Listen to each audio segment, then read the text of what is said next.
ಈಗ ಮೊಹಮ್ಮದ್ ಪೈಗಂಬರ ಜೀವನದ ಬಗ್ಗೆ ನೀವು ಆರ್ಗ್ಯುಮೆಂಟ್ ಮಾಡಿ ಇನ್ನೊಂದು ಸಲ ಸರ್ ತನ್ಸೆ ಜುದಾ ಅಂತ ಹೇಳಿಸಿಕೊಳ್ಬೇಕಾದಂತಹ ಸಮಸ್ಯೆ ನಾನು ಮೈ ಮೇಲೆ ಹೇಳಿಲ್ವಾ? ಹೇಳಿದವನು ಹುಚ್ಚ ಅಂತ ನಾನು ಹೇಳೋದು. ಅಲ್ರಿ ಅವ್ನು ಹುಚ್ಚನೋ ಜಾಣನ ರೀ, ಕೊಲೆಗಳಾಗ್ತವೆ.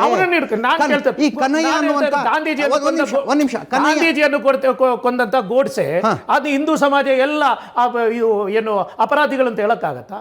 ಗಾಂಧೀಜಿಯವ್ರನ್ನು ಕೊಂದವರು ಸ್ಫೋಟ ಆಗಿರೋದು ಯಾವುದೇ, ನಾನು ಅದು ಲಿಸ್ಟ್ ಹೇಳಲ್ಲ.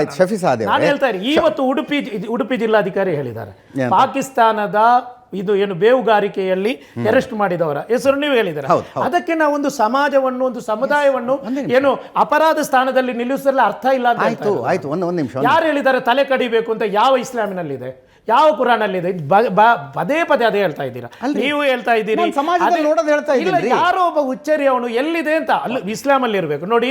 ಪ್ರವಾದಿ ಮೊಹಮ್ಮದ್ ಸಲ್ಲಲ್ಲಾಹು ಅಲೈಹಿ ವಸಲ್ಲಂ ವಿರುದ್ಧ ಅವರು ನಮಾಜ್ ಮಾಡುವಾಗ ಗಲೀಜು ತಕೊಂಡು ಬಂದು ಅವರ ತಲೆಗೆ ಹಾಕ್ತಾರೆ. ತಲೆಗೆ ಹಾಕೊಂಡು ಕೊಲ್ಲೋಕೆ ಬರ್ತಾರೆ.